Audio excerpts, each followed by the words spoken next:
Kau pernah dengar permainan perempuan yang namanya kejar daku, biar kau kutangkap? Tidak. Dalam permainan itu, Dan, seorang lelaki merasa dirinya mengejar seorang perempuan. Tetapi anehnya, yang tertangkap justru adalah dirinya sendiri. Kira-kira begitu ucap markum kepada keponakannya, Ramadan, yang tengah di bambu asmara dan baru saja melamar Mona, wanita yang belum lama dikenalnya. Penggalan dialog tersebut diambil dari film komedi romantis berjudul Kejarlah Daku Kau Kutangkap yang rilis tahun 1985. Hairil Umam bertindak sebagai sutradara, sedangkan ide cerita dan penulis skenario-nya adalah Asrul Sani, seorang sastrawan angkatan 45 yang melambung namanya setelah buku kumpulan puisi 3 Menguak Takdir yang ditulisnya bersama Hairil Anwar dan Rifai Yapin. Tak heran dialognya cukup menohok dan menyentil. Filmnya kocak, ditampilkan dalam akting meyakinkan dari seluruh pemain. Pemeran utamanya adalah Deddy Mizwar sebagai Ramadan dan Lydia Kandau sebagai Mona, didukung oleh Ikra Nagara sebagai Markum dan Uli Arta sebagai Marni. Kejarlah Daku Kau Kutangkap adalah kisah cinta dengan bumbu perang kedudukan suami istri dalam sebuah rumah tangga. Cerita cinta Ramadan dan Mona bermula dari sengketa foto di koran. Ramadan merupakan seorang wartawan koran Zamrud. Suatu hari ia meliput pertandingan voli di mana Mona adalah salah satu pemainnya. Kemudian foto Mona yang tidak kobe alias nggak kontrol atau bahasa Indonesianya kurang cantik itu dimuat dalam kolom yang bernasib baik hari ini.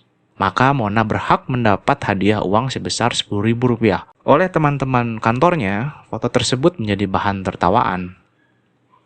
Mona tersulut emosinya hingga memutuskan untuk menuntut sang juru potret. Atas usulan Marni, sahabat Mona menuntut Ramadan sebesar Rp100 juta dengan alasan tanpa izin memotret dan memuat fotonya di media massa. Pak Panji, bosnya Ramadan, menyuruh wartawan itu merayu Mona demi menggagalkan niatan tuntutan tersebut. Mona sendiri digambarkan sebagai gadis pelin-pelan. Ia merasa senang dirayu Ramadan, namun dengan cepat berubah sikap atas hasutan Marni.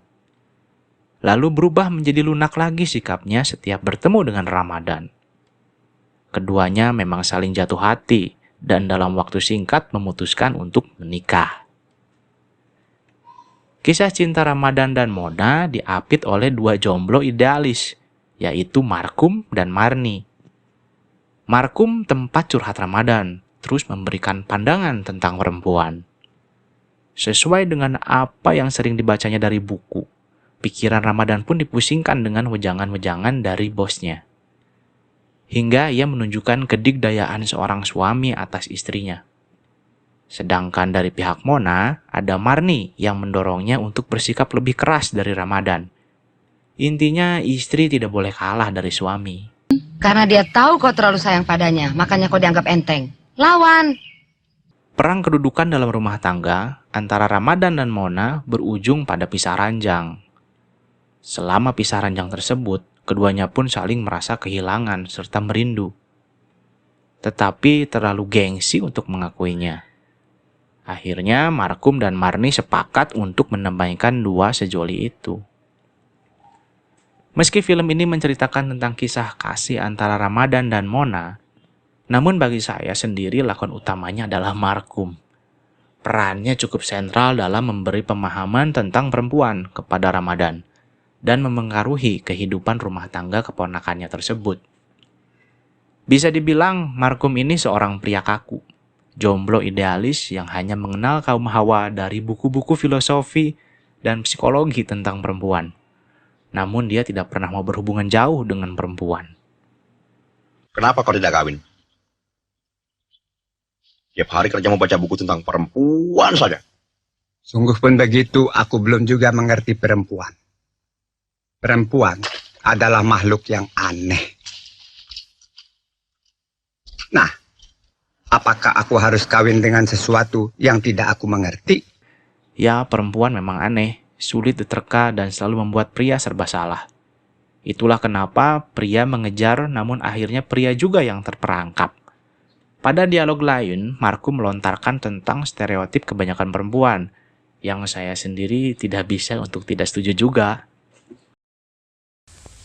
Tapi kau harus tahu, Dan.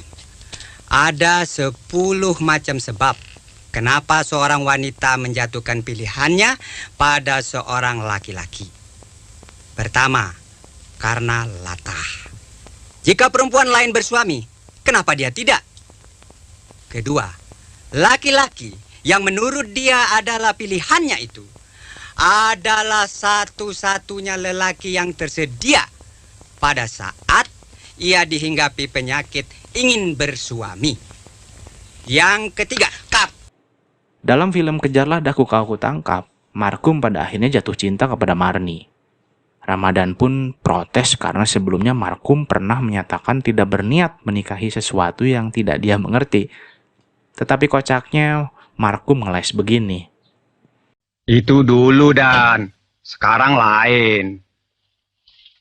Aku senang perempuan.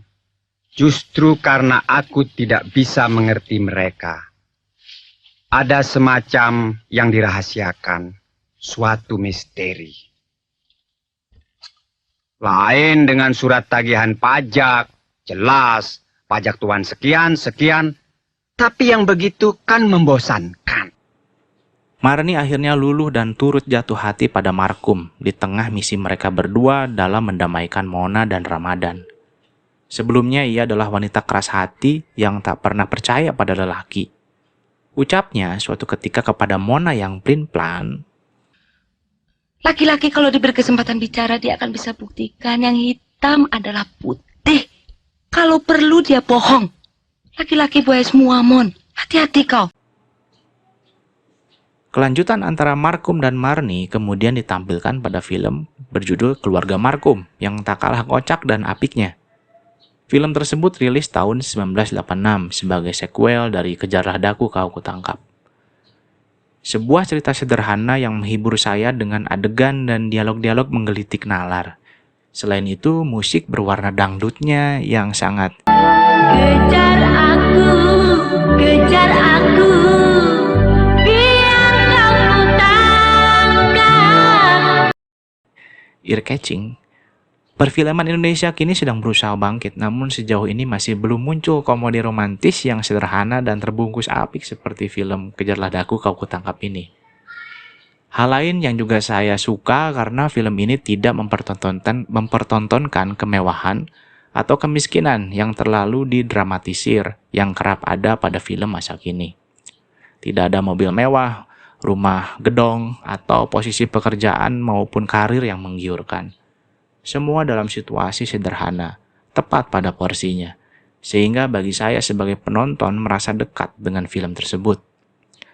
Kejarlah Daku Kau Kutangkap menunjukkan bahwa polemik kedudukan antara suami istri dalam rumah tangga sebetulnya tidak urgent, tidak penting-penting amat, dalam artian tidak usahlah diperdebatkan sebegitu sengitnya. Suami janganlah merasa memegang kuasa, istri pun tidak perlu menuntut keras untuk sejajar atau lebih tinggi dari suami dalam rumah tangga.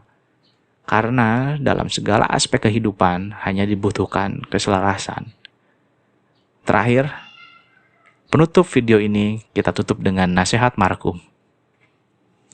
Waktu kau belum kawin, buka matamu luas-luas.